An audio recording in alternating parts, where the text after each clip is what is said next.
All right. So now this was the talk from the developers of technology, and now it's the talk from the customer. So you can follow with me what kind of capabilities you can really get from this, and I will show you a very specific experiment, and our thought process behind its interpretation. But first, a few words of introduction. Why the topic I'm going to present is interesting and exciting. So, among toll-like receptors, there is one, toll-like receptor 5, which we developed many, many years ago as the most powerful till today, radiation anti-DOT. And again, many years ago, we thought that aging has lots of features of acute radiation syndrome. You have DNA damage, you have decline of immune system. And we thought, what if we try a toll-like receptor 5 agonist, which is actually bacterial flagellin, to see whether it will have any anti-aging properties. So during this last 25 years, we developed 3 products, one of which is clinical stage. So these are entolimod, which is the modified bacterial flagellin, the next generation GP532, which is deimmunized bacterial flagellin, and most recently, we took advantage of the fact that this particular toll-like receptor agonist is a protein. We turned it into mRNA and started using it as mRNA adjuvant for mRNA vaccines. So, it's a great adjuvant because unlike many other TLRs, activation of TLR5 is relatively safe. And it is safe because T cells and B cells, as well as macrophages, and don't really express TLR5, and therefore you don't get TNF, IL-2 beta, IL-1 beta, or IL-2 when you inject it into mice or humans, and that makes it substantially more safe. So, well, this is just one example of its anti-aging efficacy. So this at the left, you see the attempt to immunize mice with human Tdap vaccine. And you see that the elder the mouse become, the worse it is capable of being immunized. So it's a typical indication of immunosenescence, which we all also will experience when we age. On the right, you see very old mice, which are actually immunized with the same vaccine, but simultaneously they get a shot of TLR5 agonist, and you see that they become vaccinatable again. We became very keen because, especially during pandemic, the problem of vaccination of elderly became very hot, and we started a clinical trial which we completed at Mayo Clinic. Results have not been yet published, but this trial it was phase 2 small pilot trial, randomized, blinded, and it demonstrated that indeed if people above 65 come for a flu shot, if together with a flu shot they have a shot of entolimod, their ability to develop antibodies is substantially increased. So we have and by the way, not only the immune response is improved, but also these people have physiological indications of rejuvenation. On the right, you see their biological age, which is a cumulative index of based on their physical performance, and you see that a single injection of entolimod, even 6 months post that, make the group which received it substantially better health from the health standpoint than control. So moreover, as I said, we turned it into mRNA. We made mRNA vaccines for flu, for COVID, which we supplemented with a very minuscule amount of this adjuvant, which enables cells to produce adjuvant exactly in the same place and at the same time with the antigen.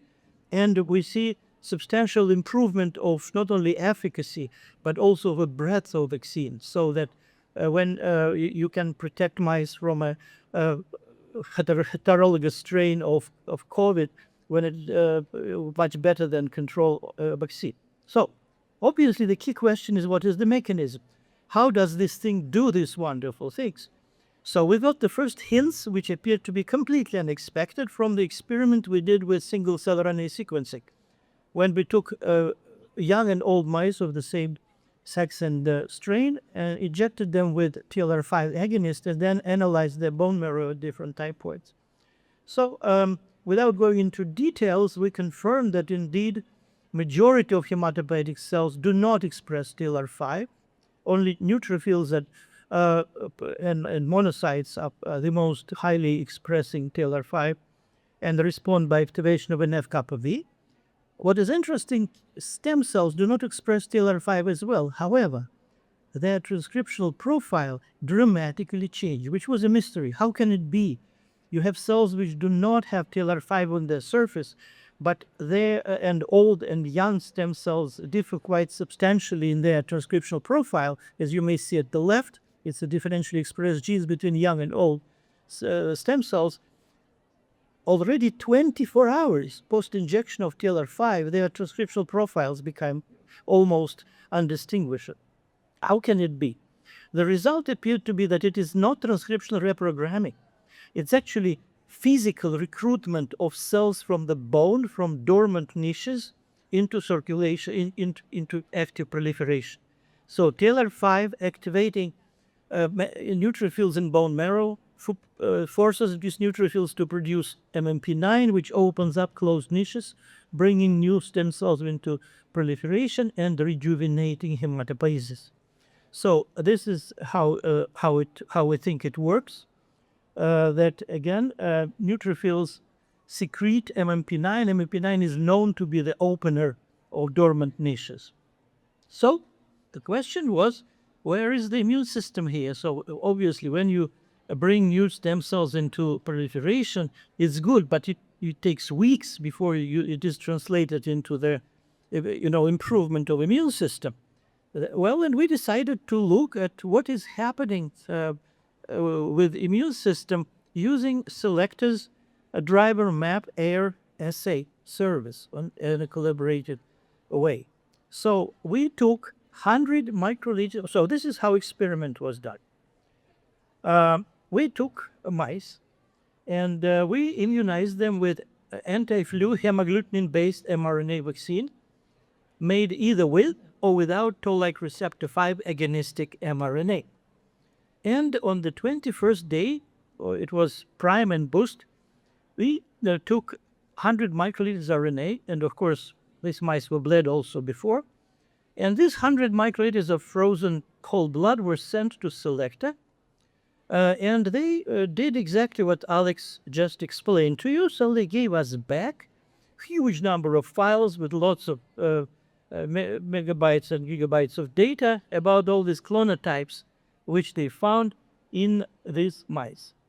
Well, and we got this result, which first looked quite surprising, because when you inject the mouse and it gets immunized, and we know that it gets immunized, you expect, kind of intuitively, naively expect the number of clonotypes to increase. The result was exactly opposite. So you see that this is day 0 in 4 mice and day 0 in the same 4 mice, day 21. You see that in all of them there is a substantial reduction in the complexity of clonotypes, which did not happen if you inject these mice with adjuvant alone without vaccination. So which means that vaccination drives reduction of complexity of clonotypes. How it can be explained? It's very simple. Yeah, Alex already touched it, because every time you are taking from a huge diversity of clonotypes, only little fraction of that, because you are only analyzing a small proportion of RNA. When you take 100 microliters of blood, you are not covering the whole spectrum of clonotypes which our immune system generates. So, which means that those clones which get induced and they substitute the other diversity and they start dominating. And this is the same picture, just differently. This is a differential. So you see that adjuvant itself doesn't really change much. However, vaccination did, and if you have adjuvant, it does it stronger. If you look at the distribution of this array of clonotypes simply by looking what is the proportion of clonotypes of different frequency, you see that with HA, which is just vaccine without adjuvant, you see quite substantial change. This is the same mice, left and right. you see that the clones with high abundance start dominating in these mice. However, the picture in the middle shows that this effect is even stronger if you use adjuvant. On the right, this is adjuvant alone, which does not change the clonotype structure in terms of frequency of difference of classes. Then, this is total clonotypes, but which type of cells, which type of molecules contribute to this, global landscape? It appears it's mostly a heavy chain, IgH. And you may see here its comparison of total IgH, IgK, and IgL. And you see that even though tendencies are there, but definitely the differential is substantially less. You can see it even here. So this is the same demonstration of clonotype content shift following immunization in IgK. And you see that the pictures here are barely distinguishable, even though the only difference you can see is with adjuvant. You have expansion of higher represented clones. So this is another way how to show it. Look at this.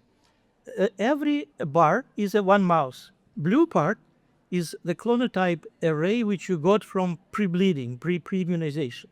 Red one are unique new clones which appeared following second sequencing. And yellow one is the overlap. You see that in IgH you practically do not see overlap. That's exactly what Alex said. That if you take from a huge variety two probes with limited numbers, you're always getting different results. However, there are certain clones, certain clonotypes which were quite abundant even in the beginning.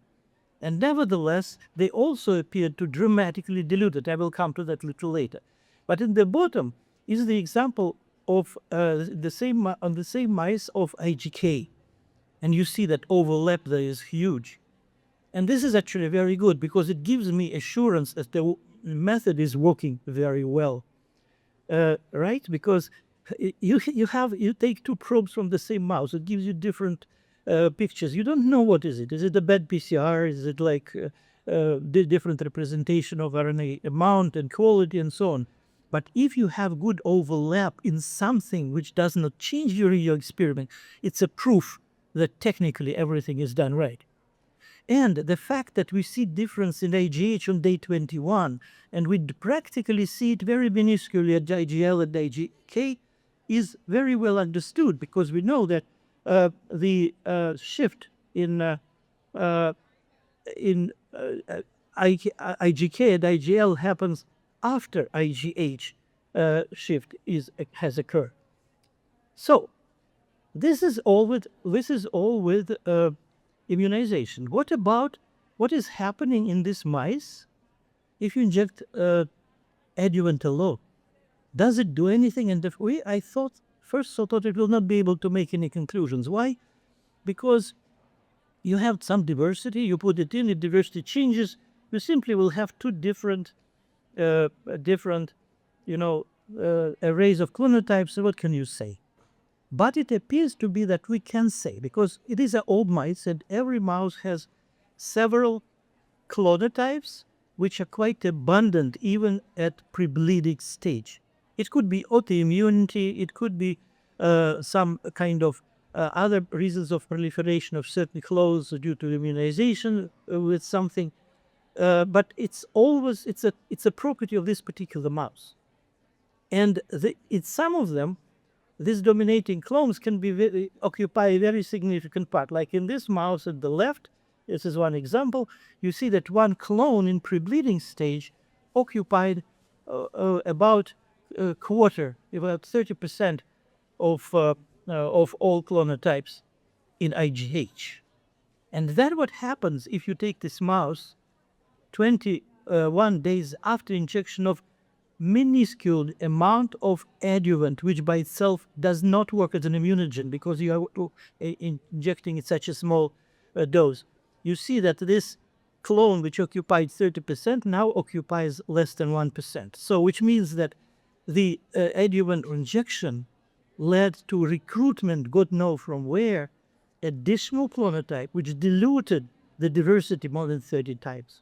And we have multiple examples like this, and we know that this is accurate and true because we know it's not a mistake or an artifact, because in the same mouse, the differences in their IgK and IgL did not change. You see that this highly abundant IgL and IgA classes, they form very nice diagonal on the correlation curves. So I will finish here saying that, well, first of all, the recombinant and mRNA-encoded TLR5 agonist can significantly improve efficacy of antiviral vaccines and can work as an anti-aging agents, which in combination with vaccine means that they can be used to effectively immunize elderly people. So we know, based on the selector results, that TLR5 stimulation dramatically increases the breadth of clonotypes repertoire, regardless of whether you have antigen or not. So you can improve vaccine efficacy using it as an adjuvant, and this improvement is likely to be driven by the fact that it simply improves the repertoire of number of immunocytes which were exposed to the antigen from the beginning. And most importantly, I remain excited about Selecta's driver map assay. We will certainly do additional experiments to look at the different time points, to check other predictions, and to go after those clones which are most interesting to us. So, this is my dream, because all this is done in the context of another company named Flag Bio, which owns the IP on the mRNA adjuvants for mRNA vaccines, and we are keen to make mRNA vaccines adjuvated with TLR5, which will be substantially more efficacious in immunocompromised people like cancer patients and elderly people. And a number of people contributed to this work. Of course, Selecta is number one among them. Sorry, it's not here, but the whole talk is about this. Kit Paraiso played a great role in helping us with bioinformatic analysis. And you see that most of the work is done by Flag Bio and my institute. Benjamin Goldman Israelov from Yale did experiments with COVID mRNA vaccines. Bob Pignola was the PI on the clinical trial in Mayo Clinic. And we also took advantage of AI-based bioinformatics done by people from Gero, Peter Fedishev, and Kostya Chacha. Thank you very much.